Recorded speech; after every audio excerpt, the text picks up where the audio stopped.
Captain Jake Morrison stood on the bridge of the UE's Valiant, staring at the massive enemy fleet that surrounded them. 50 Zephyrian warships hung in space like angry metal wasps, their weapons pointed at the human colony ship that carried 50,000 refugees. The colony ship looked so small and helpless next to those warships. Jake could see the fear in his crew's eyes as they watched the enemy ships move closer. The refugees were families from New Eden Colony. They had lost their homes when the Zephyrians claimed their planet 3 months ago.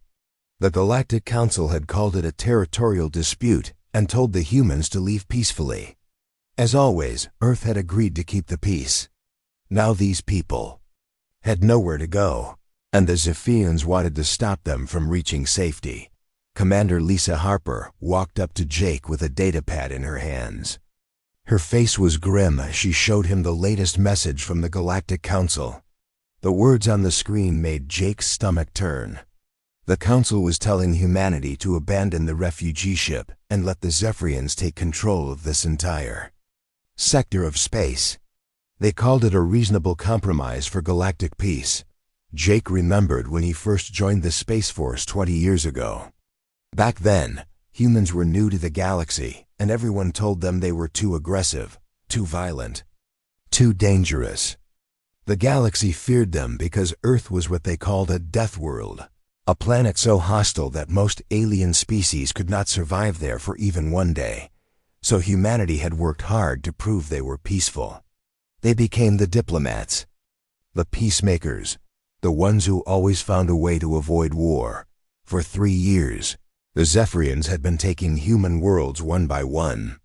They would claim there was some old treaty or territorial right that gave them ownership. Each time, Earth's diplomats would rush to find a peaceful solution.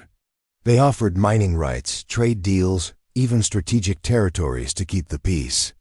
The Zephyrians would take what they wanted and then demand more next time. Ambassador Peter Grant had spent 6 weeks on the Zephyrian homeworld trying to negotiate safe passage for the refugees.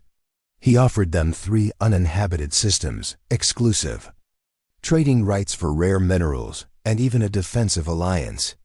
The Zephyrians listened to every offer, made counter-demands, and finally said they needed more time to think about it. While Grant waited for their answer, they sent their fleet to block the refugee ship. Jake looked at the refugee ship again through the main screen. He could see the children's faces pressed against the windows, watching the warships that surrounded them. These were human children who had already lost their homes and now might lose their lives because their own government was too afraid to fight back. On Earth, President Karen White was meeting with her top military advisors. General Alex Turner spread star charts across the table in the Situation Room. Red markers showed every world humanity had lost to territorial disputes in the past 3 years. Yellow markers showed worlds currently under threat. There were 2. Many of both colors. General Turner pointed to the refugee ship's location on the map. The Zephyrians had chosen this spot carefully. It was far from any human military base, but close to 3 Zephyrian systems. If fighting started here, the Zephyrians could bring in reinforcements quickly while human ships would take days to arrive. Dr. Elena Rodriguez entered the Situation Room carrying a thick folder. She was the head of the Xenobiology department and had studied every known alien species for 15 years. Her research showed that humans were unique in the galaxy, not just because they came from a death world, but because of how that world had shaped them. Elena opened her folder and showed the president pictures of Earth's most dangerous predators: lions, sharks, bears, snakes, and dozens of others. Then she showed pictures of human ancestors hunting those same predators with nothing but stone tools and fire. She explained that humans were not just survivors, they were the ultimate hunters. From the most dangerous planet anyone had ever found, the galaxy knew humans were from a death world, but they did not understand what that really meant. Other species evolved on safe planets where cooperation was enough to survive. Humans evolved on a world where everything was trying to kill them. They learned to hunt in packs, to use tools, to plan attacks, and to never give up until their enemy was dead. These skills made them the most dangerous military force in the galaxy, but they had spent decades hiding that fact to seem peaceful. President White looked at the reports on her desk. Intelligence showed that other species were starting to see humans as weak. The Furian Empire was moving ships toward human territory. The collective of Corvash had begun raiding human mining operations. Even species that had been friendly were starting to make demands they would never have made 5 years ago. Back on the UE's Valiant, Jake received a direct communication from Earth Command. The message was clear and simple: stand down and allow the Zephyrians to take the refugees. Do not engage. Do not resist. Find a diplomatic solution. Jake read the message 3 times, hoping he had misunderstood something. He had not. Lieutenant Commander Ryan Foster, Jake's tactical officer, was looking at the enemy fleet positions. Ryan had been trained for combat that other species could not survive. He understood human military capabilities better than most people in the galaxy. He knew that the UE's Valiant could destroy half the Zephyrian fleet before they could react. But orders were orders. Jake walked to the communication station and opened a channel to the refugee ship. A woman's voice answered, tired and scared. She told him there were 15,000 children on the ship. They had been traveling for 2 months, looking for a new home after losing everything. Now they were trapped in space with enemy warships. All around them, the Zephyrian fleet commander sent a message to Jake. The alien's translator made his voice sound cold and mechanical. He demanded that the human warship leave immediately. The refugees would be taken to Zephyrian processing centers for relocation. Everyone knew what that meant. The Zephyrians did not relocate humans. They made them disappear. Jake looked around his bridge at the faces of his crew. These were good people who had joined the Space Force to protect human lives. They had watched for 3 years as their government gave away world after world to avoid conflict. They had seen human colonies abandoned and human citizens left behind for the sake of galactic peace. Now they were being ordered to abandon 50,000 refugees, including 15,000 children. Commander Harper approached Jake with another message. This one from Ambassador Grant. The Zephyrians had made their final offer. They would allow the refugee ship to leave if humanity gave them permanent ownership of the new Eden system and 2 neighboring systems. It was blackmail, but Earth Command was considering it seriously. Jake stood at the center of his bridge, surrounded by the most advanced military technology humanity had ever built. The UE's Valiant was a powerful warship, designed and built by the descendants of Earth's greatest warriors. But for 3 years, ships like this had been used only for escort duties and patrol missions. Humanity's military might had been leashed by their own desire for peace. The Zephyrian fleet commander sent another message. His tone was more demanding now. He gave Jake 1 hour to withdraw or face the consequences. The alien clearly believed that humans would never fight, that they were too civilized, too peaceful, too weak to risk a real war. Jake opened a secure channel to Earth Command. He looked directly into the camera and spoke slowly and clearly. His words would be remembered by historians for centuries to come. He said that diplomacy had failed, that kindness had been mistaken for weakness, and that the galaxy was about to learn what humans were really capable of when they stopped being nice.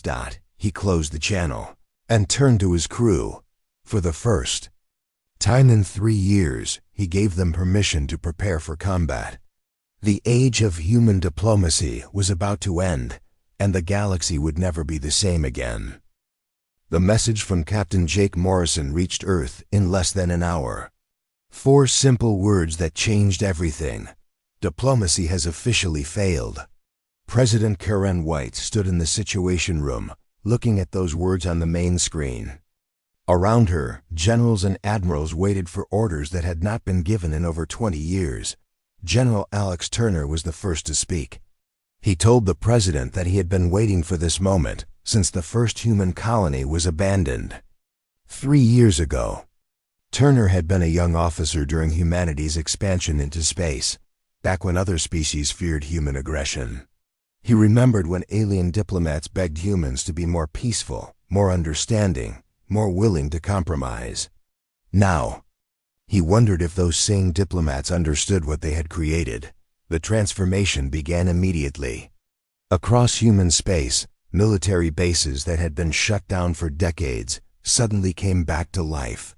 Power stations that had been converted to civilian use were switched back to military operations. Factories that made consumer goods started producing weapons and ammunition. The industrial capacity that humanity had built over centuries was about to show its true power. Commander Ryan Foster received activation orders at his home on Luna Base. Ryan led the Terran Rangers, an elite military unit that had been created to fight in conditions that would kill normal soldiers. For 10 years, his unit had done nothing but training exercises and ceremonial duties. Politicians said that elite military units sent the wrong message to other species. Now those same politicians were calling Ryan's team back to active duty. Ryan's Rangers were trained to fight on Deathworlds, in zero gravity, in toxic atmospheres, and in situations where regular soldiers could not survive. They were the descendants of human special forces, the ones who had learned to hunt the most dangerous predators on Earth. Other species had soldiers, but humans had something different. They had warriors who enjoyed the hunt on the frontier. World of Kepler 442b. Colony Administrator Beth Collins watched as her peaceful mining operation changed overnight. The machines that had been digging for rare minerals were now building defensive positions. The transport ships that carried supplies to other colonies were being fitted with weapons. The civilian workers who had spent years building a new world were suddenly preparing for war. Beth had been a military engineer before she became a colony administrator. She knew that the mining equipment on Kepler 442b had been designed for more than just digging holes. The same machines that could strip mine an asteroid could also build fortress walls in hours. The same fusion reactors that powered the colony could also power weapon systems that most species had never seen. Lieutenant Colonel Sam Parker was on the alien world of Rex Prime when he received his recall orders. Sam had been serving as a military advisor to the Vrexian Defense Force for 5 years. His job was to teach them human military tactics and help them improve their own forces. He had been good at his job, maybe too good. The Vrexians now knew how humans fought, how they planned, and how they thought about warfare. Sam was not the only human military advisor in alien space. There were hundreds of them scattered across the galaxy, serving with dozens of different species. They had been sharing human military knowledge freely for years, believing that cooperation would lead to peace. Now Sam realized that those same humans had been studying alien military capabilities the entire time.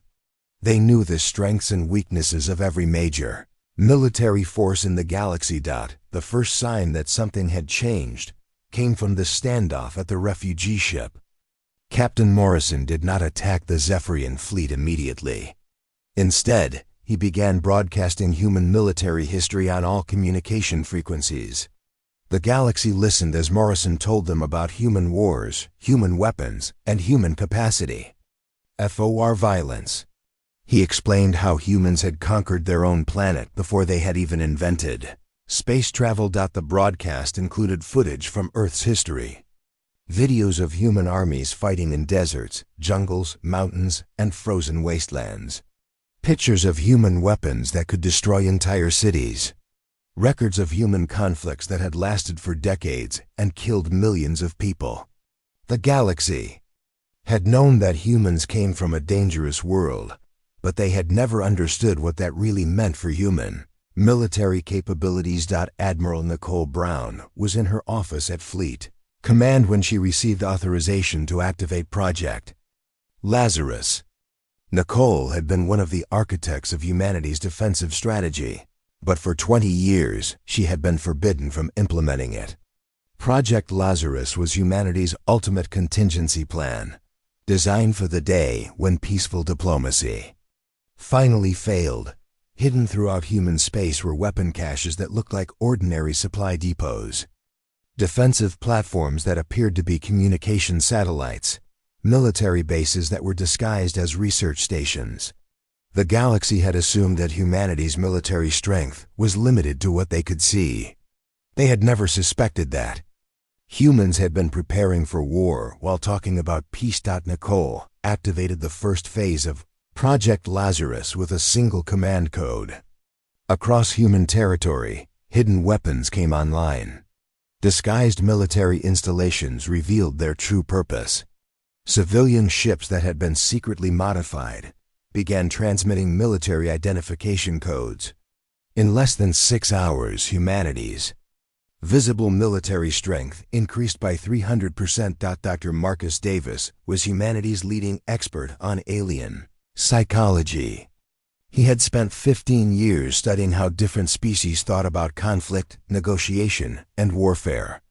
His research had helped human diplomats understand alien cultures and find peaceful solutions to problems.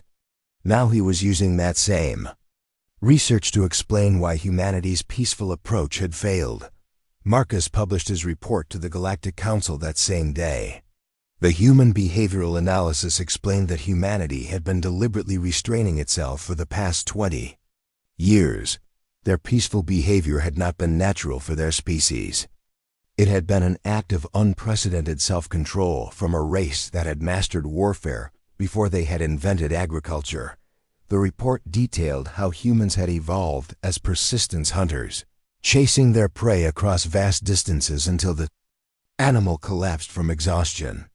It explained how human ancestors had used coordinated group tactics to hunt creatures many times larger and stronger than themselves.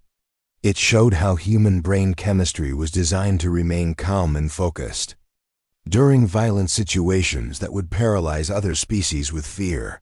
Most importantly, the report explained that human kindness was not weakness. It was a choice made by a species that understood the true cost of violence.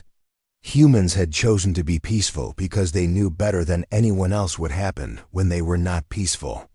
The galaxy had mistaken this wisdom for inability, and that mistake was about to cost them everything. On Kepler 442b, Beth Collins received a message from Earth Command. Her mining colony had been selected as a forward military base. The defensive positions her workers had built were just the beginning. Within weeks, Kepler 442b would become one of the most heavily fortified worlds in human space. The colony that had been built to mine rare minerals would become a fortress that could withstand attacks from entire alien fleets. Lieutenant Colonel Parker finished gathering intelligence on Vrexian military capabilities and prepared to leave Vrex Prime. His mission was complete, but not in the way anyone had expected. Instead of helping the Vrexians become better allies, he had spent 5 years learning everything about their military weaknesses. He had maps of their defensive positions, knowledge of their tactical doctrines, and detailed assessments of their combat effectiveness. The galaxy was beginning to understand that the humans they had pushed around for 3 years were not the same humans who had first arrived in space. Those early humans had been aggressive and unpredictable, but they had also been inexperienced and isolated.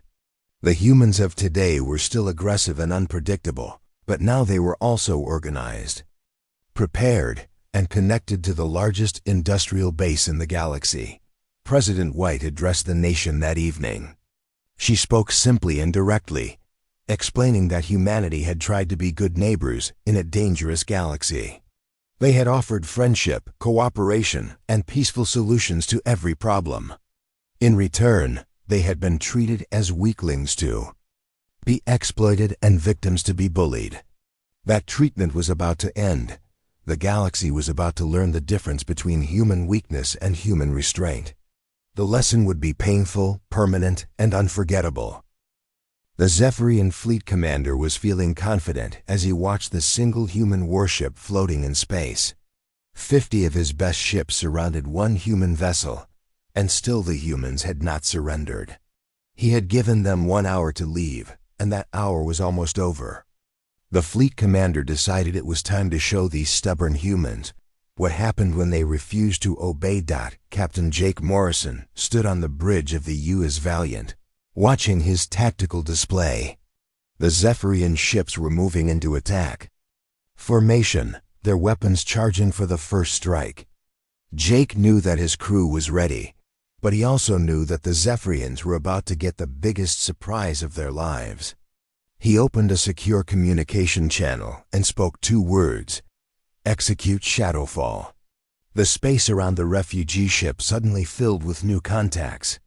50 human warships materialized from what had seemed like empty space, their stealth systems deactivating all at once.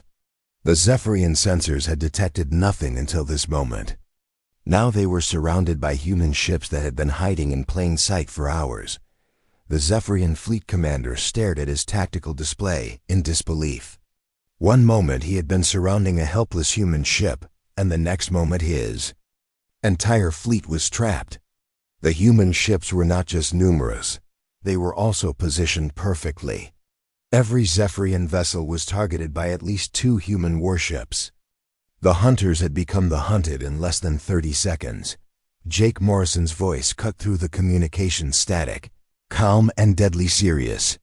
He told the Zephyrian commander that he had 30 seconds to withdraw his fleet or discover why. Every other species in the galaxy feared Deathworlders. The threat was not spoken with anger or emotion. It was delivered like a simple statement of fact, which somehow made it more terrifying. The Zephyrian commander was a veteran of dozens of space battles. He had fought against the Thurian Empire, the Collective of Corvash, and several other major powers. He understood tactics, strategy, and the psychology of space combat. But he had never seen anything like this. The humans had appeared from nowhere, using technology that should not have existed. Commander Lisa Harper monitored the enemy fleet's communications. The Zephyrian ships were in panic. Their commanders were shouting orders, demanding explanations, and trying to understand how 50 human warships had hidden themselves so completely. The Zephyrians had been certain that their sensors could detect any ship within 100,000 kilometers. They had been wrong. The Zephyrian fleet commander made his decision. He had more ships than the humans, and his species had been fighting space battles for 3 centuries. He ordered his fleet to open fire on the human vessels. It was a mistake that would be studied in military academies for generations. The human response was immediate and precise. Every human ship fired at exactly the same moment, their weapons coordinated by computer systems that could process targeting data faster than biological brains could think. The Zephyrian fleet found itself under attack from weapons that hit harder and faster than anything they had ever experienced. But the humans were not trying to destroy the Zephyrian ships. Instead, they were disabling them with surgical precision. Engine systems were targeted and destroyed, leaving the enemy vessels powerless. Weapon systems were burned out by focused energy beams. Communication arrays were severed, leaving the Zephyrian ships unable to coordinate their defense. Within 6 minutes, the entire Zephyrian battle group was floating helplessly in space. Not a single human ship had been damaged. The refugee ship was safe, and 50 enemy warships had been turned into scrap metal. The Zephyrian crews were alive, but their ships would never fight again. Captain Morrison opened a communication channel to the disabled Zephyrian flagship. He told the enemy commander that human medical teams were already on their way to treat the wounded. The Zephyrian crews would be returned to their home territory with a message for their government. The message was simple: humanity was no longer negotiating from a position of weakness. The news of the battle spread across the galaxy within hours. The Galactic Council called an emergency session to discuss what they called the human incident. Ambassador Peter Grant stood before the assembled delegates and delivered humanity's new position. The age of human accommodation was over. The Species that had spent millions of years perfecting the art of war had chosen peace, but that choice had been mistaken for inability. Grant explained that humanity had been restraining itself for 20 years, hoping that other species would learn to respect their peaceful intentions. Instead, the galaxy had seen human kindness as weakness and human diplomacy as fear. The treatment of human refugees, the seizure of human colonies, and the constant territorial disputes would now be addressed through strength, not endless compromise. The alien delegates listened in stunned silence as Grant detailed humanity's true military capabilities. The defensive systems that other species had mocked as primitive were revealed to be layered networks designed by a species that understood conflict better than anyone else in the galaxy. Human mining operations were fortress worlds. Human trade routes were strategic supply lines. Human exploration vessels were scout ships that had been mapping every military installation in the galaxy for decades. General Charlotte Hayes held a press conference on Earth that same day. She stood before a wall of star charts showing human military positions throughout the galaxy. For the first time in 20 years, she revealed the true scope of human defensive preparations. The galaxy had been watching human civilian activities while completely missing the military infrastructure that supported them. The general explained that human warships had been disguised as cargo vessels, research ships, and colony transports. Human military bases had been hidden inside asteroid mining facilities, scientific research stations, and even diplomatic compounds. The galaxy had been looking at humanity's military strength for decades. Without recognizing what they were seeing, the Thurian Empire decided to test humanity's new resolve 3 days after the Zephyrian defeat. They sent a battle fleet to attack a human research station in the Kepler system. The Thurians had been humanity's enemies for years, constantly probing human defenses and testing human responses. They believed that one lucky victory against the Zephyrians did not prove that humans were truly dangerous. Colonel Danny Wright commanded the research station's defenses. The station was supposed to be a peaceful scientific facility studying stellar phenomena. When the Thurian fleet arrived, they expected to find a few lightly armed security ships and maybe some defensive satellites. Instead, they found themselves facing a fortress that had been disguised as a research station. Wright did not call for reinforcements. He did not attempt to negotiate. He simply activated defensive systems that had been hidden throughout the station for years. The research facility transformed into a military stronghold with weapon batteries, shield generators, and fighter launch bays. The Thurians found themselves attacking what they thought was a helpless target, only to discover that they were assaulting one of the most heavily defended positions in human space. The battle lasted 3 days. The Thurian fleet threw everything they had at the research station, but Wright's defenses held firm. The colonel used the time to evacuate all civilian personnel, while his automated systems kept the enemy fleet at bay. When human reinforcements finally arrived, they found the research station intact and the Thurian fleet exhausted from their failed assault. But the human forces did not stop at defending the research station. Admiral Nicole Brown had given them new orders based on humanity's revised military doctrine. The age of proportional response was over. When someone attacked human civilians, humanity would respond with overwhelming force designed to prevent future attacks.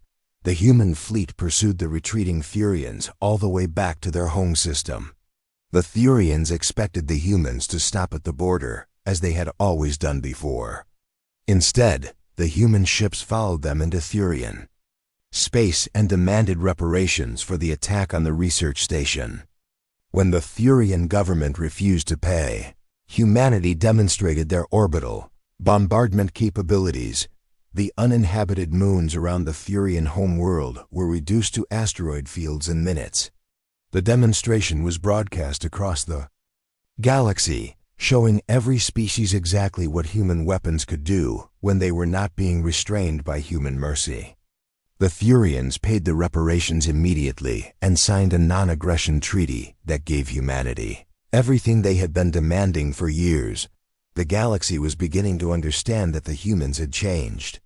The species that had spent 20 years avoiding conflict was now actively seeking to end threats before they could grow larger. The peaceful neighbors who had always looked for compromise were now the enforcers of a new kind of galactic order. The age of pushing humans around was over. The age of human dominance had begun. 6 months after the Zephyrian defeat, the galaxy looked completely different. Species that had spent decades pushing against human territories suddenly found themselves dealing with neighbors who pushed back harder. The balance of power had shifted so dramatically that even the oldest civilizations were scrambling to understand the new reality. The collective of Corvash learned this lesson the hard way. For years, they had been gradually taking over human mining operations in this outer rim. They would claim that ancient treaties gave them mining rights, then slowly expand their presence until humans were forced to leave. It was a slow conquest disguised as legal disputes, and it had worked perfectly for decades. Captain Amy Fisher commanded the newly commissioned UES Retribution as it patrolled through space that had once been contested territory. Now it was definitively human space, marked by defense platforms that could destroy entire fleets. Her orders were simple and direct. Any hostile action would be met with overwhelming response. The age of proportional retaliation was over. The Corvash had woken up one morning to find human battle fleets in orbit around their 3 most important worlds. No shots had been fired, no threats had been made. The human ships simply appeared and began broadcasting a message. The collective had 72 hours to return all human mining facilities and pay compensation for 20 years of illegal occupation. If they refused, the human fleets would demonstrate what orbital bombardment could do to planetary surfaces. Amy watched her tactical display as Corvash cargo ships delivered stolen human equipment back to its rightful owners. The aliens moved quickly and carefully, afraid that any delay might provoke the human fleet into action. They had seen what happened to the Thurian moons and understood that humanity was no longer interested in lengthy negotiations. The Galactic Trade Commission discovered that their economic pressure tactics were useless against a species that had been quietly developing complete independence. For years, they had controlled human behavior by threatening trade restrictions and economic sanctions. If humans became too aggressive or demanded too much in negotiations, the Commission would simply cut off access to certain markets or resources. Administrator Tony Rodriguez revealed the truth during a Commission meeting on the trade world of Nexus Prime. Humanity's apparent dependence on galactic trade had been largely artificial. Human industrial capacity could sustain their entire civilization without importing anything from alien species.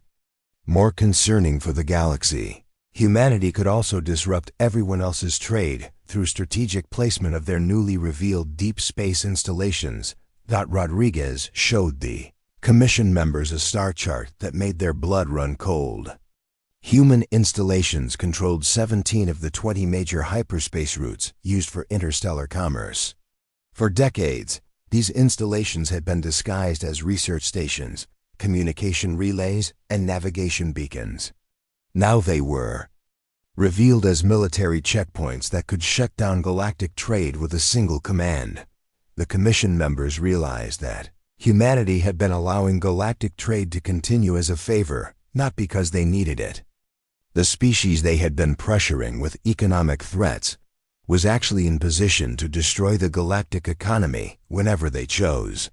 The balance of economic power had been completely reversed without anyone noticing. Alien species began requesting human military advisors, but not to learn from them. They wanted to hire human strategic expertise to protect themselves against other threats. The galaxy had spent so long focused on containing human aggression that they had forgotten humans were also the best military planners in known space. Colonel Sandra Brooks found herself commanding mixed species, units where humans provided strategic leadership, while alien forces contributed specialized capabilities. The dynamic had completely reversed. Instead of humans serving in alien militaries to prove their peaceful intentions, aliens were requesting to serve under human command for their own protection. Brooks was stationed on the border world of Frontier Station, where she commanded a defense force that included Zephyrian engineers, Thurian pilots, and Vrexian infantry. 6 months earlier, these same species had been fighting against humanity. Now they were fighting alongside human forces because they understood that human military leadership was their best chance of survival in an increasingly dangerous galaxy. The change in alien behavior was remarkable. Species that had dismissed human tactical advice now studied every human military manual they could find. Governments that had refused human security assistance were now begging for human protection. The galaxy had learned that there was a significant difference between serving with humans and serving under human protection. The Zephyrians were still recovering from their crushing defeat at the refugee ship incident. Their government had been forced to sign a treaty that gave humanity everything they had been demanding for years, plus compensation for the cost of the military operation. The Zephyrian military was being rebuilt from scratch, but this time they were using human tactical doctrines and human weapons technology. Commander Ryan Foster had been assigned to oversee Zephyrian military reconstruction. The same aliens who had threatened human refugees 6 months earlier were now paying human advisors to teach them how to fight more effectively. Ryan found it amusing that the Zephyrians were so eager to learn from the people they had recently considered weak and inferior. The Zephyrian military cadets listened carefully as Ryan explained human combat philosophy. He taught them that successful warfare was not about having the biggest ships or the most advanced weapons. It was about understanding your enemy better than they understood themselves, then using that knowledge to defeat them before the fighting even began. Ambassador Peter Grant's negotiations now had a completely different character. Instead of offering concessions to prevent conflict, humanity was accepting tribute payments from species that wanted to avoid becoming targets.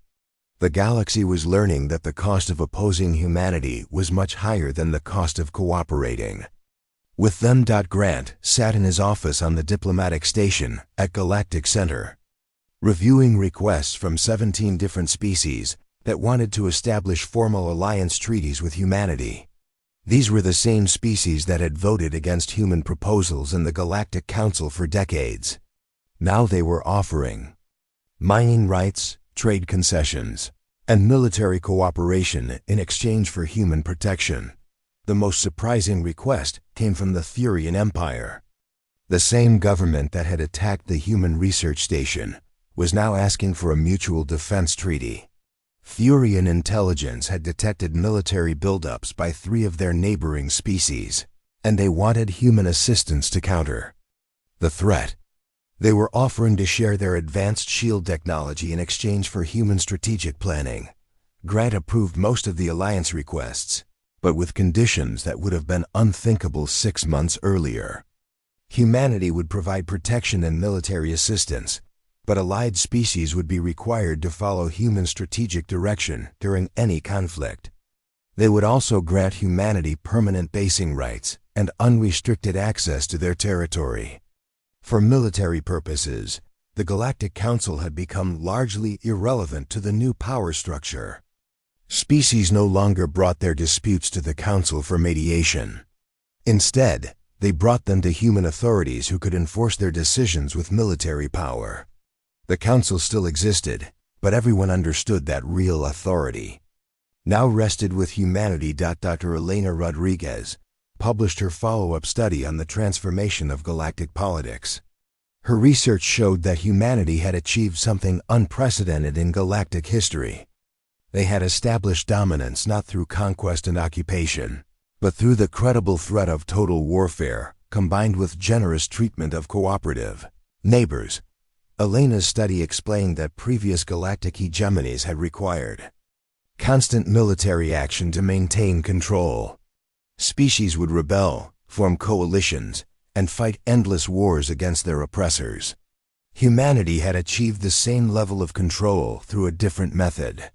They had demonstrated their military capability once, then offered everyone a simple choice: cooperation or destruction. The galaxy chose cooperation. Species that worked with humanity found themselves more prosperous and secure than they had ever been before. Human protection was incredibly effective, human technology was highly advanced, and human trade relationships were mutually beneficial. The galaxy was learning that serving as humanity's junior partners was much better than fighting against them as enemies. Those few species that chose to oppose humanity simply disappeared as threats, not through genocide or conquest, but through swift military action that removed their ability to threaten anyone. The galaxy was experiencing a new kind of peace, one based on the universal understanding that certain behaviors would result in immediate and overwhelming retaliation. The human peace was different from previous galactic orders, but it was also more stable. Everyone knew exactly where they stood and what was expected of them. The rules were simple and the consequences were clear. Most importantly, everyone understood that humanity had the power to enforce those rules anywhere in the galaxy at any time they chose. 50 years had passed since Captain Jake Morrison spoke those 4 words that changed the galaxy forever. The students sitting in Professor Amanda Clark's classroom at the Galactic University on New Terra represented dozens of different species, all learning about the period that historians now called the human peace. Amanda looked out at the young faces before her, knowing that most of them had been born into a galaxy where human dominance was simply a fact of life. The classroom was quiet as Amanda began her lecture about the transformation period. She explained how the galaxy had been reshaped not through conquest or destruction, but through the simple revelation that humanity's previous restraint had been a choice, not a limitation. The students took careful notes as she described how 50 years of stability had grown from one moment of decisive action. Young Zephyrian cadet Veltar raised his hand to ask a question that his grandparents would never have dared to speak aloud. He wanted to know why humans had waited so long to reveal their true capabilities. Why had they allowed themselves to be pushed around for 20 years when they could have established dominance immediately? Amanda smiled at the question because it showed how completely the galaxy's perspective had changed. She explained that humans had genuinely wanted to be peaceful neighbors. They had hoped that kindness and cooperation would be enough to build a stable galactic civilization. The transformation had not been planned or desired. It had been forced upon humanity by species that mistook restraint for weakness and chose to exploit what they saw as human vulnerability. The Thurian student Caxon asked about the refugee ship incident that had started everything. His people now taught that story in their military academies as an example of how strategic miscalculation could lead to catastrophic defeat. Amanda pulled up a holographic display showing the original standoff, with 50 Zephyrian ships surrounding one human vessel. The students watched in fascination as she explained how that single moment had revealed the true nature of human military capability. Fleet Admiral Jake Morrison had become a figure of legend throughout the galaxy. His decision to stand firm at the moment of crisis was studied by strategists of every species. The man who had commanded a single ship against an entire fleet was now the head of humanity's combined military forces, responsible for maintaining peace across thousands of star systems. Amanda showed the students recordings of Morrison's original broadcast, where he had revealed human military history to the galaxy for the first time. The aliens in her classroom listened with the same fascination that their ancestors had felt 50 years earlier. They heard Morrison's calm voice explaining how humans had conquered the most dangerous planet in known space before they had even invented space travel. The recordings included footage that still made alien viewers uncomfortable, videos of human Armies fighting in conditions that would kill most other species. Pictures of human weapons designed for total warfare. Documents showing human conflicts that had lasted for generations and reshaped entire continents. The galaxy had finally understood what it meant to share space with a species that had mastered violence before they had mastered fire. Dr. Craig Bennett, the galaxy's leading Xena historian, had spent decades studying the transformation period. His research had become the standard reference work on how a single species had reshaped interstellar civilization without firing a shot in anger. Bennett's work was required reading at universities throughout human space and had been translated into over 200 alien languages. Bennett's most famous conclusion was that humanity had taught the galaxy a lesson about the nature of peaceful species. The greatest threat to galactic stability was not an aggressive warlike race that conquered through violence. The greatest threat was a peaceful species that decided to stop being peaceful. The galaxy had learned to value human kindness because they finally understood the alternative. Amanda explained to her students how the transformation had created a new kind of stability that previous galactic civilizations had never achieved. The old system had been based on constantly shifting alliances and endless territorial disputes. Species fought each other for resources, territory, and political advantage. Wars were common and peace was temporary. The human peace was different because it was based on a simple principle that everyone understood. Cooperation brought prosperity and protection. Opposition brought swift and overwhelming retaliation.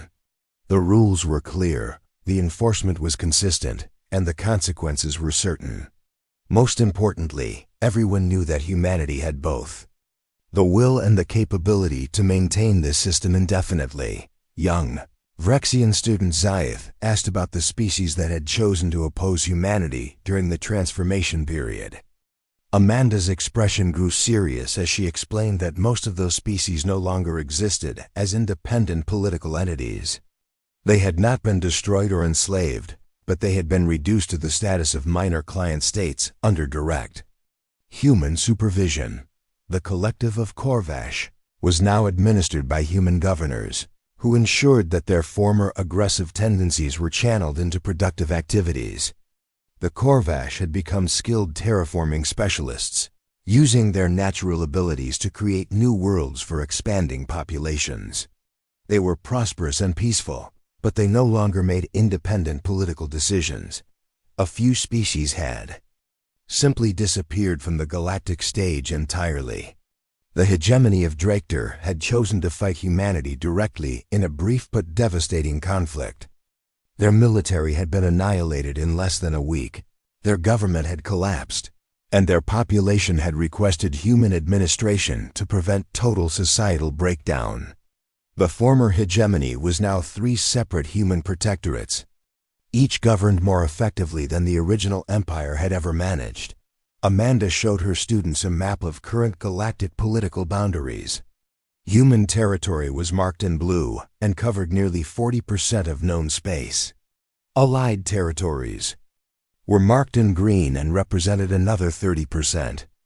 The remaining 30% consisted of neutral species that maintained friendly relations with humanity while preserving their independence. The map showed something that would have been unthinkable 50 years earlier.